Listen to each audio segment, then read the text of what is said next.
Did you know that there was a time when potatoes were illegal in France? So much for the French fry. And it wasn't until this man, Parmentier, restored their good name that potatoes became the food of the people during the French Revolution. So today we'll be making one of the first legal potato recipes in France from the French Revolution.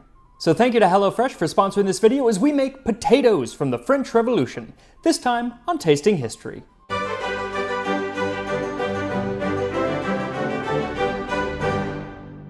Today's recipe comes from the first and perhaps only cookbook written and printed in Paris during the French Revolution. It's called La Cuisinière Républicaine, written in the third year of the Republic, which could be 1794 or it could be 1795 because the French Republican calendar is very confusing and it starts at the autumnal equinox. So I'm very glad that it only stuck around for a little bit over a decade. Now, the author of the cookbook is a Madame Merigot, and we don't really know much about her other than she was the wife of a Paris bookseller. But she was a big proponent of the potato, because all 31 recipes in the cookbook, sweet and savory, are made with the potato.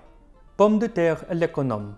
When the potatoes are cooked and peeled, mash them well with a wooden spoon. Make a minced meat, boiled or roasted. Put in a little butter, salt, pepper, parsley, chives, chopped shallots, 1 or 2 eggs. Put your potatoes in as large a quantity as you have mincemeat. Mix everything together. Form medium-sized balls. Dip them in a little egg white that you have reserved from those you have used. Flour them and fry them. Serve them garnished with parsley or with a sauce. So essentially, it's meat and potatoes, an entire meal wrapped up into one little package, just like the meals that you'll get from today's sponsor, HelloFresh. HelloFresh now has 30 different dinner recipes you can choose from every week. And each recipe comes complete, delivered to your door, with all of the ingredients portioned out to save you time on prepping. And they have meals fit to everyone's palate, including pescatarian, vegetarian, and even kid-friendly recipes for the picky eater in the family, which used to be me. And you can customize your box to swap out or even add protein. You'll definitely want to get some extra grilled onion cheeseburgers for your next summer barbecue. Or enjoy the meat and potatoes of a shepherd's pie, a descendant of the dish that we're making today. Yesterday for lunch, I made the beef flautas supreme with pico de gallo and a smoky red pepper crema. They were quick to make and had a wonderful crunch with each bite. I like a meal with some texture, so go to HelloFresh.com and use my code TASTINGHISTORY16 for up to 16 free meals plus 3 surprise gifts. That's HelloFresh.com, code TASTINGHISTORY16. Now getting back to our recipe, Madame Merigot was not very specific in the quantities that she needed you to use to make the recipe. So everything is kind of up to your taste, but this is what I used. About 2 pounds or 1 kilo of potatoes. And you want something nice and starchy like a Yukon Gold or a Russet. 1 pound or 450 grams of cooked meat. And the kind of meat that you use is really up to you, but the implication is that it's leftovers. It's the roast that you had last night that now you're taking and chopping up into mincemeat. 3 tablespoons or 45 grams of butter, a 1/4 cup of parsley, a 1/4 cup of chives, and a 1/4 cup of shallots. Again, you can play with those amounts however you like, but they should be minced up very small to make them incorporate into the meat all the better. Now when it comes to the salt and pepper, again, that's up to your taste, and it's really going to depend on if the meat that you're using was previously salt and peppered, so start with maybe 1 to 2 teaspoons of each and work your way up from there. 2 eggs separated, and a bowl of sifted flour for coating. And elsewhere she calls out potato flour, but since she doesn't call it out here, I'm assuming that she is using wheat flour. Now earlier in the book, the author, like Samwise Gamgee, gives several ways of cooking the potatoes. But she says that the best way is to boil them in good water, so that is what I'm doing. But I am going to cut them up first because they will boil a lot quicker in about 10 minutes. I also find that it makes for a fluffier potato. And while they're boiling, mince the meat very fine. And frankly, you're probably going to want to use a food processor for this because it needs to be really, really minced very small. Otherwise, it's not going to work when you're making a ball. You could even use ground meat if you want. It is going to change the texture a bit, but if you're trying to save time, ground meat will work. Then once your potatoes have boiled until they're soft, pour them into a colander and then return the potatoes to the pot and mash them. Now the goal here is to have the same amount of mashed potatoes as you do minced meat by volume, but it doesn't need to be exact, so just eyeball it.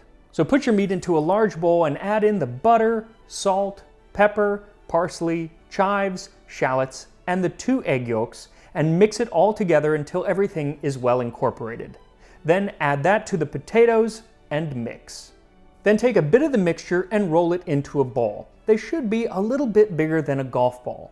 Much smaller and they'll actually burn when you fry them, much bigger and they won't cook all the way through. Now today something very similar is made in Latin America, but they usually wrap the meat with the potato and then put breadcrumbs on the outside. And if you are ever in Southern California and can get to a Porto's bakery, definitely have their potato balls because they're heaven. Anyway, heat 2 or 3 inches of lard or oil in a pot on the stove. You want it to get to about 370 degrees Fahrenheit or 185 Celsius. As it heats, whisk the egg white until it starts to froth, and then dip each ball into it and roll it in the flour until fully coated. Once they're all coated, set 3 or 4 at a time into the oil and cook for about 3 minutes. Then remove them and set them on a wire rack to drain and cool. I tried doing some without the flour and they actually brown really nicely, but they tend to fall apart, so you gotta use the flour, even though it does kind of create a weird outside. Now today, meat and potatoes is kind of a staple of many diets, but in 18th century France, they were described as the pasty flavor, the natural insipidity, the unwholesome quality of this food, which, like all unleavened starches, is windy and indigestible. Send it to the common people whose coarser tastes and more robust stomachs are satisfied by everything which is capable of appeasing hunger. How rude! Now, while we prove this man wrong as we fry up our potato balls, make sure to like this video and make sure you're subscribed if you're not already, as we travel back in time to a time when potatoes were illegal in France.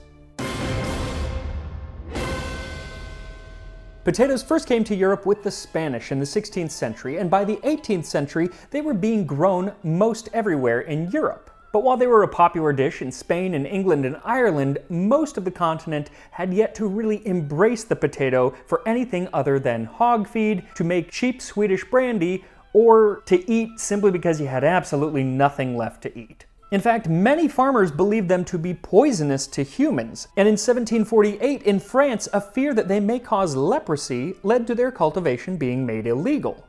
Which is somewhat understandable considering that even Mr. Potato Head has trouble keeping his nose from falling off. But further east in Prussia, several rulers had tried to get the population to embrace potatoes as a way to end famine. And in 1756, when they wouldn't do so willingly, Frederick the Great decided to mandate it with the Kartoffelbefehl, or Potato Decree. Wherever there is an empty spot to be found, the potato should be grown, as this fruit is not only very useful, but is so fertile that the effort expended on it will be very well rewarded.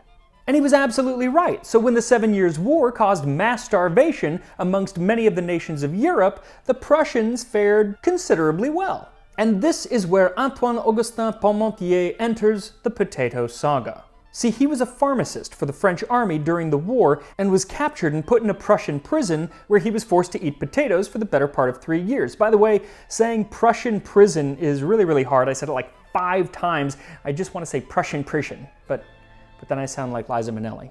Anyway, when he didn't develop leprosy from eating all these potatoes, he figured that maybe the physicians back in France had made a mistake and that he had just found France's answer to persistent famine. So in 1763, when he gets back to Paris, he is all aboard the potato train. Unfortunately, he is a single rider because besides still being illegal, the potato was caught up in a smear campaign by prominent economist François Quesnay. While writing of the financial benefits of growing certain crops over others, Quesnay says that certain foods, including maize and potatoes grown only by country peasants, scarcely keep men alive while they ruin them physically, and they cause many to die in childhood. Those who manage to bear up under such a diet, who preserve their health and their strength, escape from a miserable state, if they have any sense, by taking refuge in the cities.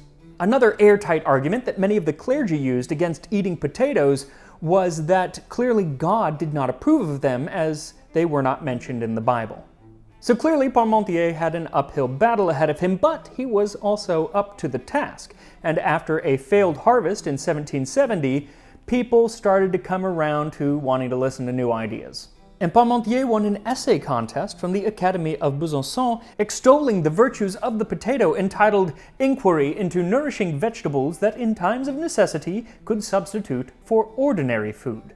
Not the catchiest of titles, nor is putting potatoes in the column of not ordinary food the best marketing, but people didn't seem to care, and in 1772, the Paris Faculty of Medicine begrudgingly declared potatoes edible, and they were once again made legal. But just because they were legal didn't mean that they were popular. In fact, the hospital where he was a pharmacist, Les Invalides, forbade him from planting potatoes in their garden. Frustrated, Parmentier went on the offensive, first with a series of strategic and coordinated dinner parties. For several years, he hosted dinner parties for prominent guests, including the American diplomat Benjamin Franklin. And these dinners would have up to 20 courses, all featuring the potato. Then in 1785, he endeavored to get royal support by presenting King Louis XVI and Queen Marie Antoinette with a bouquet of purple potato flowers. His Majesty was thereafter seen wearing one in his lapel, and his queen wore them in her hair. So rather than let them eat cake, it should be let them eat potatoes. In a more practical show of his support, King Louis gifted Parmentier several acres outside of Paris where he could grow his potatoes. And he told Parmentier, "France will thank you one day, for you have found bread for the poor." But the poor still had not cozied up to the potato, so Parmentier had to think of something else. First, to make them more coveted, he compared potatoes to truffles. Then he claimed, possibly truthfully, that the land where he was growing potatoes was barren, implying that they could grow pretty much on anyone's farm. But still, the peasants were skeptical, and so Parmentier had to think of something to make these potatoes just seem more desirable. And his later protege and author Julien-Joseph Viré tells us how he did just that. Parmentier arranged for gendarmes to guard them, but only during the day. His intention was for them to be stolen during the night, and the populace did not fail to oblige. Every morning, these nocturnal thefts were reported to him. He was delighted and generously rewarded the informants, who were astonished by his inexplicable joy. But public opinion was vanquished, and France from that moment was enriched with an enduring resource.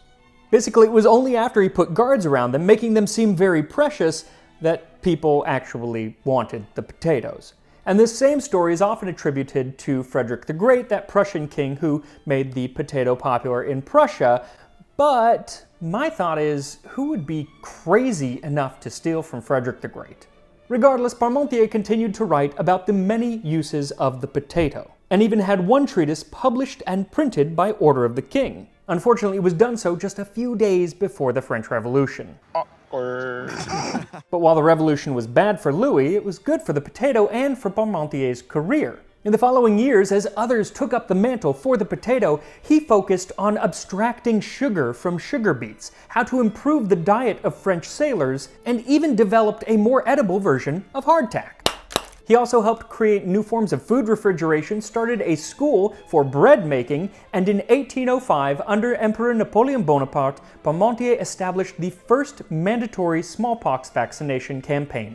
But as the statue in the Paris metro station that bears his name attests, and the many dishes named after him, it is the potato for which he is remembered.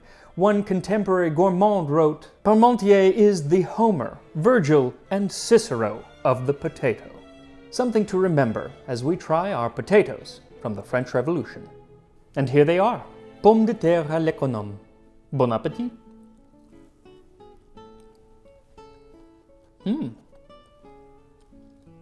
That's so good. I mean, it's meat and potatoes with herbs. It's absolutely delicious. It kind of reminds me of the dish hachis parmentier, which is named after Parmentier, and it's kind of a casserole of meat and potatoes and usually done with cheese. It's like that, but all in one little bowl. Now the meat here is very different because it's not ground meat. It is minced, and so it still has a bit of chew that ground beef wouldn't have, or ground meat wouldn't have. And so I kind of actually like that. There's a little bit, it's not mushy. You know, this is, it has more texture to it. And as I said before, I like a food with texture. What I would also really like, and I know it's not part of the recipe, but is to add breadcrumbs instead of just flour on the outside. add some breadcrumbs, and then you're going to get a crunchiness that, that a lot of modern versions do have because they put breadcrumbs on the outside. Overall, absolutely delicious, worth making, and I'm probably going to eat these for dinner. Also, you may have noticed that I have been featuring this wonderful new butcher block that was a gift from Dr. Gottwood's Creations, and I just wanted to thank them. Their work is phenomenal. They sent me several things, including a really cool pizza cutter, handmade, and so now I need to make pizza again, which, you know, twist my arm. But I just wanted to thank them, and I'll put a link to their Etsy store in the description if you want to check it out. Their stuff is absolutely fantastic. So whether you boil them, mash them, or stick them in a stew, make sure to think of Parmentier next time you have some potatoes, and I will see you next time on Tasting History.